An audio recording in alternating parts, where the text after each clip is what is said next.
65,000 TPS. Then nothing. Panic in milliseconds. Speed was Solana's promise, and its curse. The blockchain built to move 65,000 transactions per second suddenly stopped moving at all. Millions locked out. Markets froze. And one trader, Riley, watched his screen go still, realizing speed can break faster than it builds. How did Solana's race for speed trigger the meme coin boom that broke it, drawing crowds Ethereum couldn't touch? What outages forced a full rethink, turning software fixes into a hardware gamble? And why did that same failure push it to build a phone, a device to put the chain in your pocket? This isn't a story about crypto hype. It's about what happens when engineering outruns control. This is Solana's crash course.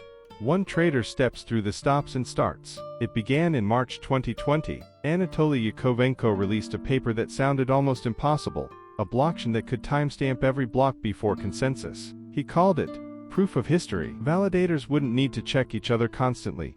Time itself became their clock. Result: transactions every 400 milliseconds, fees under a cent. Ethereum's congestion looked ancient by comparison. Motive: fix Ethereum's painful delays during peaks. Consequence: developers rushed in to build fast apps, pulling liquidity from rivals. Riley, a 26-year-old software tester in Seattle, saw the post on a forum. Ethereum fees had burned him $50 for a single swap during a rush. He set up a Solana wallet in April 2020, tested a DeFi pool. Trades cleared instantly. This feels like cheating, he typed in his log, watching yields start small but steady. By late 2020, the Serum DEX went live, a decentralized exchange running on Solana's rails. Riley added $1,000, saw it compound without the usual weights. 65,000 TPS sounded like an answer to every trader's prayer. But answers meet real users, and not all are patient. What happens when millions press mint at once? Could speed handle the chaos of a crowd? By 2021, Solana became a meme factory. Low fees made launching tokens child's play. Anyone could create one in minutes, traded in seconds. Developers chased Ethereum's users, tired of gas pain during booms. Motive: speed and access to capture the speculator wave. Consequence: 80% of top memes migrated over. Bonk airdropped into wallets, hit $1 billion cap in weeks, free tokens to every holder, sparking a frenzy. Whiff and PopPat followed, with $8 billion total value locked in pools. Riley joined the chaos that summer. He built a basic tracker script to spot launches, caught Bonk early. $200 became $2,000 overnight. Fast flips, no friction, he wrote in his log, sharing tips in a Discord group that grew to 500 members. He traded Whiff on a viral X post, his balance hitting $10,000 by fall. The group buzzed. Solana's the only place this works. But with every meme came bots, spamming, minting, overwhelming validators. Then, one night in September 2021, silence. Notifications flooded. Refresh. Screens froze. 1 minute of waiting became 17 hours of nothing. The network's first full outage. Spam bots had flooded validators during a mint rush, exploiting low fees for arbitrage. Result: Solana stalled, billions in value on pause. Riley's trade hung mid-air, $500 lost to slippage when it finally cleared. How? He typed into Discord, scrolling through 1,000 angry posts. Fixes came fast. Jito added transaction tips to prioritize real users over spam. But how many freezes before the market lost patience? Outages multiplied through 2022. Proof of history's precision became its weakness. Validators had to sync perfectly. A single delay, and the chain stumbled. Motive: low barriers invited spam and bots to test limits. Consequence: 5 major halts in a year. January, 48-hour downtime during Luna's collapse, as panic trades overloaded the timestamps. June, 7 hours from an NFT mint rush, where 100,000 users hit at once, $300 million frozen mid-trade across events. Riley felt it again that January. Mid-trade on a PopPat variant, frozen. Can't even sell. He posted on Reddit, watching his $1,200 evaporate in the wait. The forums filled with postmortems from devs.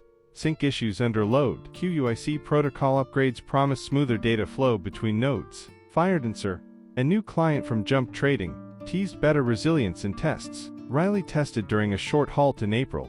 His script failed, but the preview showed promise. But patching code only bought time. When attacks scaled with the mems, time ran out. Software treated the symptoms, not the root. Could hardware be the different cure? Solana Foundation announced its hardware pivot that spring, a phone running native wallet access, direct validation from your device. If the code can't keep up, let the user hold the chain. Riley pre-ordered on announcement day. If it cuts outages, I'm in, he logged. Outages showed the limit of software alone, so Solana tried something radical for a blockchain.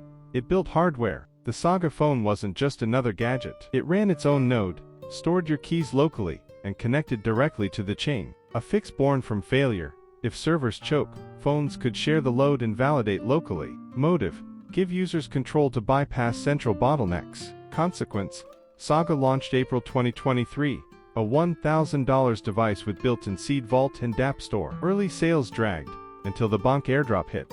Suddenly every influencer held a Saga. Demand boosted tenfold. Mobile transactions climbed to half the network by late 2023. Riley received his Saga that May. No more desktop waits, he logged, running a mini validator on his commute. He coded a meme scanner app, traded with a tap, no lag. By 2024, the Seeker model cut the price to $500. 150,000 pre-orders by November 2025, shipping August. Motive: democratize access, no PC needed. Consequence: 50% TXNS mobile, outages seconds. Riley's app, 10K downloads, earning tips. The phone cut downtime, but raised questions about cost and control. Did it fix the problem, or just move it closer to home? From 65,000 TPS to 17 hours of dark, to a phone in your hand. That's Solana's chain of choices. Riley's last log entry in 2025 read: speed opened doors. Outages taught limits. Mobile made it real. He paused, added, scale isn't free, it's earned, one fix at a time. Solana's story isn't just about fixing bugs. It's about how failure refactors ambition. Scale isn't a number, it's a cost, growth's toll, paid in pauses and pivots. In 2025, with Seekers shipping, that cost feels like a contract, signed by every user. What's your side of the ledger? If this chain of choices made sense to you, like, subscribe, and tell me, in crypto, would you bet on speed or survival? Next up, the Cardano Chronicle. How slow became the new smart.